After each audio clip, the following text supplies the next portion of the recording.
Oh my God, look at the artwork.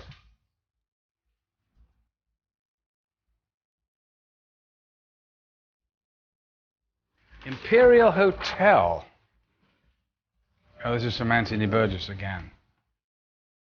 Well, here we have a little memorabilia from days of old. Here's New York film critics present this award to Stanley Kubrick. Well, actually, I was at this award in New York. I forgot what restaurant it was in.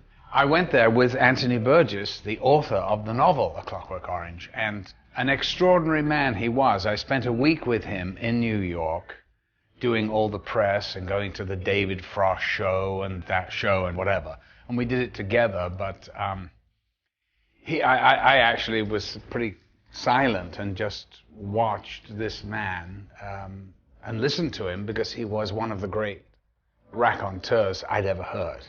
He got up at the New York's film critics before them all to accept, as he said, I've been sent here by Stanley Kubrick to pick up this award.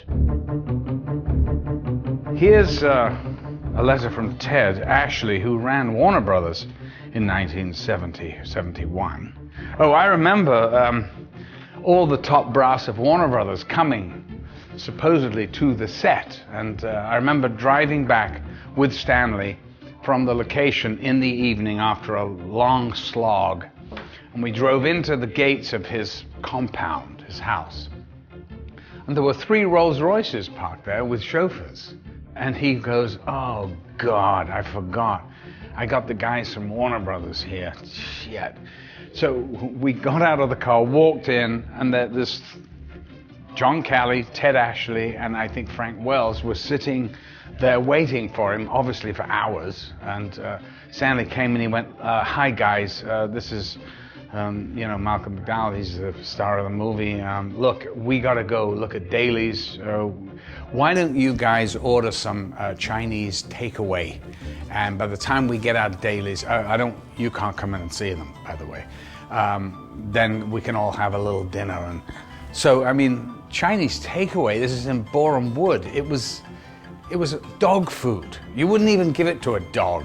And they're the head brass of Warner Brothers eating this crap. And Stanley was literally just trying to get rid of them. So this is a letter from Ted saying how much he enjoyed the visit. Yeah, I don't think. Here's a certificate for an Oscar nomination.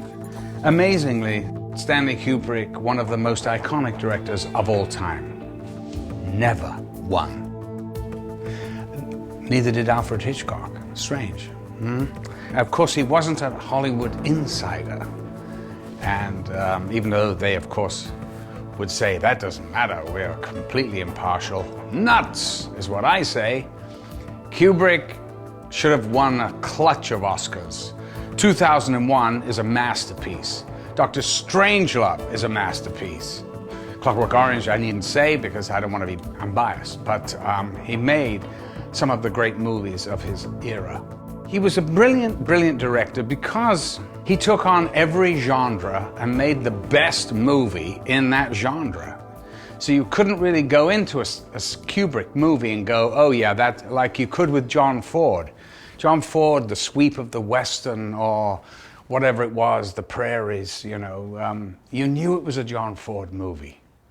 But with Stanley, I mean, from Paths of Glory to Lolita, I mean, what an incredible difference in style and everything else. And then to Barry Lyndon, The Shining. I mean, it's an amazing oeuvre, as they say.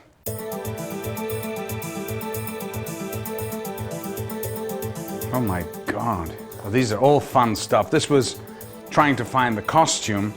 Now the white stuff, as you can see here, actually this was out of the back of my car. I had a bag of cricket gear, and the protector, this codpiece thing, it's supposed to be worn under the pants when you play cricket. And Stanley goes, no, put it on over, that's perfect. It looks medieval, like a codpiece. Of course he was right, it's great. Let's see. Oh, that's funny. Well, then Stanley must have been thinking of changing the title. How nuts is that now? to the Ludovico treatment. I don't think it has a little catchy phrase to it, does it?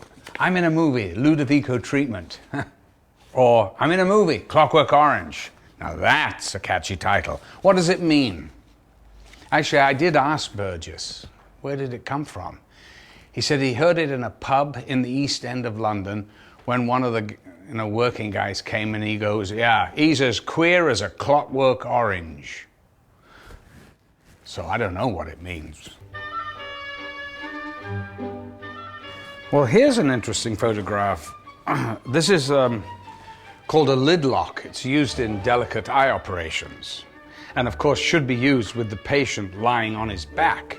Now, as we know, if you've seen the film, I actually had to have these ghastly instruments of medieval torture inserted into my glasses when I was sitting up watching videos. Stanley actually showed me the picture of this, and I looked at it and goes, oh yeah, that's pretty grisly.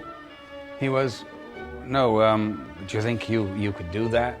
And I went, absolutely not, no. I said, why don't we get, my stand-in? He's got blue eyes. He goes, Malcolm, I can't do that. He goes, no, we have got a doctor from Moorfields Eye Hospital who assures me that everything will be perfectly fine. It's no big deal. He'll just anesthetize your eye. We'll stick the lid locks in, and in 10 minutes we'll do the shot. 10 minutes for a Stanley Kubrick shot? I don't think so. Obviously, the doctor was quite a nice young guy who, but it's the National Health Service in England. This is the way they test the anesthetic.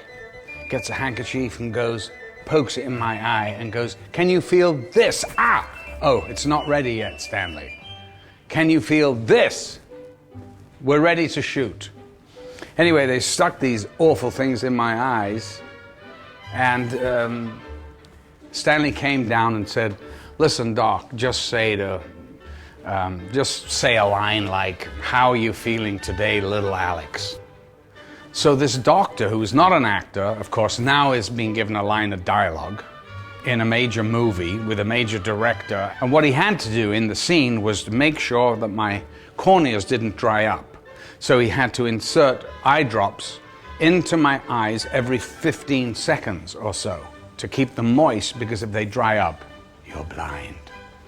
So of course I'm counting, off on my hands the seconds, because I don't believe that this guy, because he's so into the part with his damn line. He keeps saying to me, what's your name again? I'm going, little Alex. Listen, Doc, don't worry about the line. Just say anything. It doesn't matter. Anyway, he was so freaked out by his line, and which freaked me out because I didn't want to go blind. And anyway, he managed to get the drops in. So everything was fine. We got the scene. It was harrowing, but quite extraordinary, and the whole thing. And on the way home, the anesthetic wore off.